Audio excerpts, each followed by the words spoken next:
Bonjour et bienvenue dans le décryptage de la rédaction de ce mardi 7 avril. Vous êtes bien sur les ondes françaises de Radio Taïwan International et c'est Florian Dai aujourd'hui qui vous présente ce décryptage.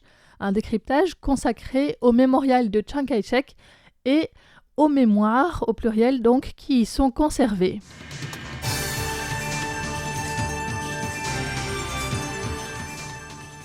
Le mémorial de Chiang Kai-shek est un sujet controversé à Taïwan. Le généralissime, comme on l'appelle, a été dirigeant de la République de Chine depuis la mort de Sun Yat-sen en 1925. À travers la Seconde Guerre mondiale et la guerre civile contre le Parti communiste chinois mené par Mao Zedong en Chine. Et puis il s'est replié à Taïwan avec l'armée nationaliste ou le Kuomintang en 1949. Et il a continué à gouverner d'une main de fer l'île jusqu'à sa mort en 1975.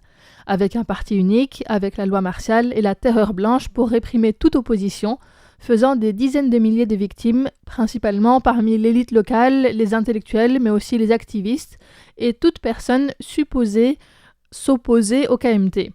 Il est néanmoins reconnu pour le développement économique de l'île et pour avoir tenu tête aux communistes en les empêchant de prendre le contrôle de Taïwan également, même s'il a perdu la Chine continentale. Voilà un petit peu pour retracer les grandes lignes de la vie de Chiang Kai-shek et de pourquoi est-ce que son mémorial est controversé aujourd'hui à Taïwan. Donc c'est un mémorial dont la construction en plein centre de Taipei a été achevée 5 ans après sa mort, qui a au niveau architectural une structure inspirée du Temple du ciel de Pékin et qui est vraiment conçu comme un monument en son honneur. On compte par exemple 89 marches extérieures, un reflet de son âge au moment de sa mort. Et ces marches mènent à la salle principale où se trouve une grande statue de bronze à son effigie, tandis que le rez-de-chaussée est consacré à une exposition sur sa vie avec des objets du quotidien, ses vêtements, des correspondances, etc. Dimanche dernier, plusieurs centaines de manifestants se sont rassemblés au mémorial Chiang Kai-shek pour une manifestation nommée « Taïwan n'a pas besoin de mémorial dédié à un dictateur », avec notamment le collectif du 19 mai et 58 associations civiles. Les associations ont appelé à la fermeture du mémorial Chiang Kai-shek, à la démolition de la statue de Chiang Kai-shek, à la transformation rapide de cet espace en place de la démocratie, ainsi qu'à l'élimination totale des symboles de l'autoritarisme. Pour revenir un petit peu en arrière, la Commission des affaires d'État a décrété en 2024 que le 19 mai serait désormais la journée du souvenir de la terreur blanche, car la loi martiale avait été imposée à Taïwan par Chiang Kai-shek le 19 mai 1949. Elle est restée en place jusqu'en 1987. Le collectif du 19 mai a donc lancé en 2024 le mouvement « Taïwan n'a pas besoin d'un mémorial dédié à un dictateur », qui s'inscrit dans un contexte de revendication plus large et plus ancien contre ce mémorial. Dans l'après-midi de dimanche dernier, le 5 avril, ce sont donc près de 60 organisations civiles qui se sont réunies devant ce mémorial, et les participants et participantes brandissaient des photos des victimes de la terreur blanche et des pancartes, et ont disposé également un immense caractère chai, qui veut dire donc démolir, sur les marches du mémorial pour attirer l'attention des passants et des touristes qui s'arrêtaient pour prendre des photos notamment. Des discours ont été l'occasion pour les manifestants de critiquer le mémorial, le qualifiant de tache sur l'image de Taïwan en tant que démocratie, d'autant plus qu'il est devenu vraiment un site touristique. L'UU, victime de la terreur blanche, a déclaré que Taïwan, qui se vante d'avoir réussi sa transition vers la démocratie et la liberté, laisse pourtant un dictateur trôner là depuis si longtemps que ça en est une véritable farce. Lan Yunzhou, la fille de Lan Minggu, qui est aussi victime de la terreur blanche, a quant à elle souligné que de nombreux jeunes et visiteurs étrangers ignorent cette partie de l'histoire de Taïwan. Lorsqu'ils viennent sur la place de la Liberté et contemplent ces bâtiments solennels, ils risquent de croire à tort que c'est sous la direction de Chiang Kai-shek que Taïwan est devenue une nation libre et démocratique de renommée mondiale. C'est pourquoi Lan Yunzhou espère que la statue de Chiang Kai-shek soit rapidement démolie et le lieu transformé en un édifice symbolisant la démocratie et la liberté. D'autres intervenants ont aussi critiqué le fait que les statues et les portraits de Chiang Kai-shek soient encore monnaie courante à Taïwan et que de nombreuses rues portent son nom. Ils ont souligné que l'éducation sur la période autoritaire de Taïwan fait encore défaut et que la plupart des victimes survivantes de la terreur blanche étant âgées, il est peu probable qu'une réparation ait lieu de leur vivant. En ce sens, la justice transitionnelle est vue pour eux comme une course contre la montre, critiquant l'inaction du gouvernement. D'autres ont aussi critiqué le fait que certains soient venus à présenter la terreur blanche comme des mesures nécessaires à l'époque ou tentant de rejeter la justice transitionnelle en la qualifiant simplement de remuement des conflits ethniques passés. Wang Meisio, la présidente de la fondation Ku Guanmin et membre du collectif du 19 mai, a déclaré que de l'incident du 28 février à la période de la terreur blanche, le régime dictatorial de Chiang Kai-shek avait coûté la vie à des milliers de Taïwanais.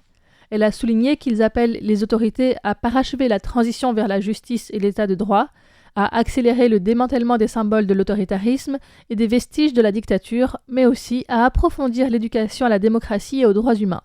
Wang Meisio a déclaré J'appelle une nouvelle fois à fermer le mémorial et à démolir la statue de Chiang Kai-shek. Si elle n'est pas démolie cette année, nous reviendrons l'année prochaine. Si elle n'est pas démolie l'année prochaine, nous reviendrons l'année d'après. Si elle n'est pas démolie l'année d'après, nous reviendrons l'année suivante. Que le ciel en soit témoin. Tant que la statue de Chiang Kai-shek ne sera pas démolie, notre action citoyenne ne cessera jamais. Quelques jours plus tôt, Alice Yang Ziying, présidente de l'Association de la jeunesse taïwanaise pour la démocratie, avait partagé sa gêne face à ce lieu dédié à un dirigeant autoritaire au cœur de la capitale. Alors que la démocratie taïwanaise est admirée et enviée dans le monde, nous continuons à vénérer au cœur de notre capitale un dirigeant autoritaire. C'est une ironie pour la démocratie taïwanaise, mais aussi une blessure et une humiliation qui perdurent jusqu'à aujourd'hui pour toutes les victimes politiques et leurs familles. Il ne s'agit pas seulement de décider la destruction ou non d'un bâtiment, mais de déterminer quel type de pays nous voulons être. Nous choisissons de nous souvenir pour ne pas répéter les erreurs du passé. Nous choisissons de changer pour rendre l'avenir plus libre.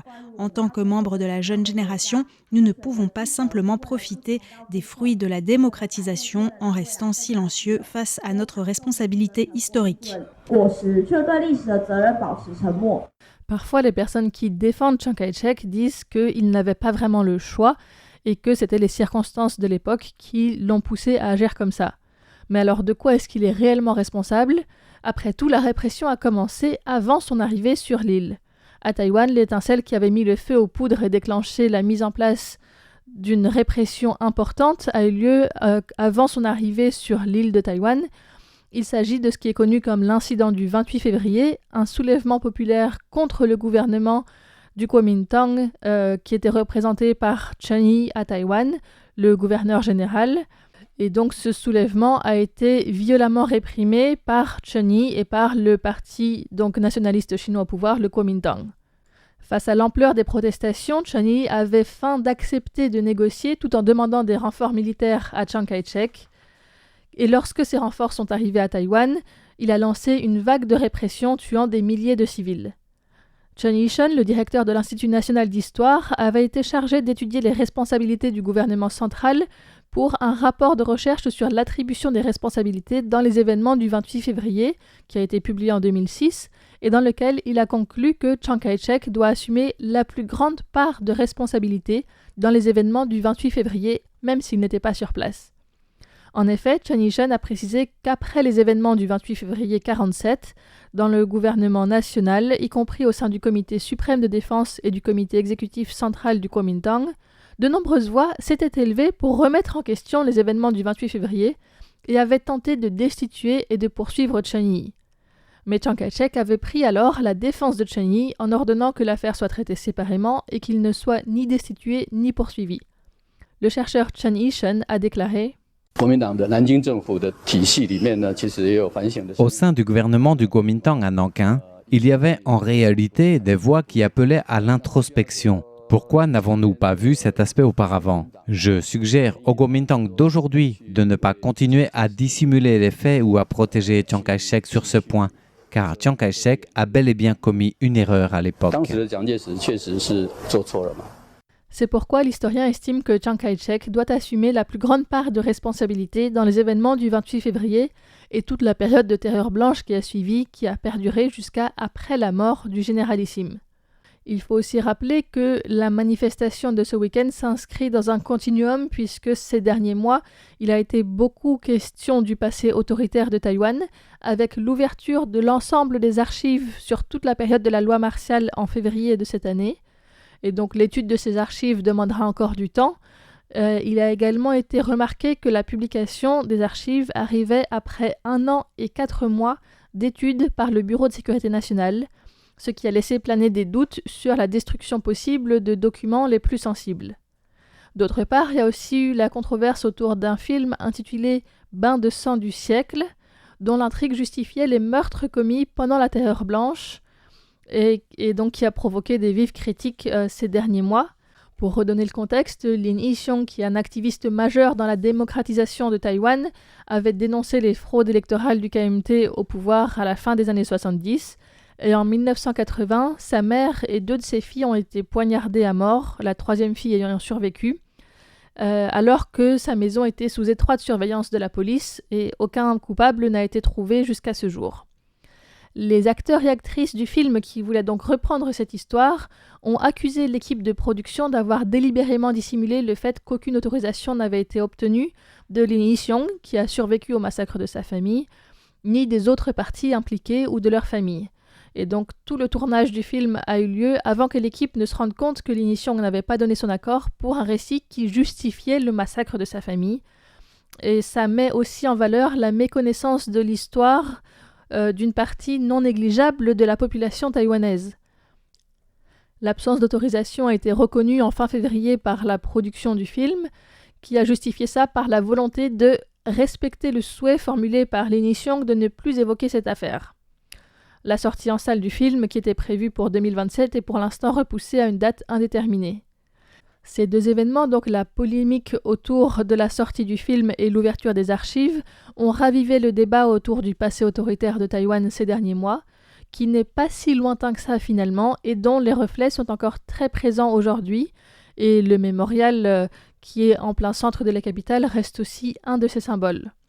Le démantèlement du mémorial dédié à Chiang Kai-shek figurait parmi les dernières recommandations de la commission de justice transitionnelle avant sa dissolution en 2020, celle-ci estimant que le mémorial s'apparente à un temple dédié à Chiang Kai-shek, mais ça s'avère relativement difficile à réaliser parce que d'une part, le KMT est susceptible de s'y opposer, et d'autre part, l'administration de Lai Ching-te ne souhaite pas nécessairement faire des vagues sur des questions symboliques. En conclusion, l'engagement de la population sur ces questions devra probablement être plus fort et surtout plus largement ancré dans l'ensemble de la société taïwanaise pour réussir à faire bouger les choses. C'était un décryptage présenté par Florian Dai pour RTI.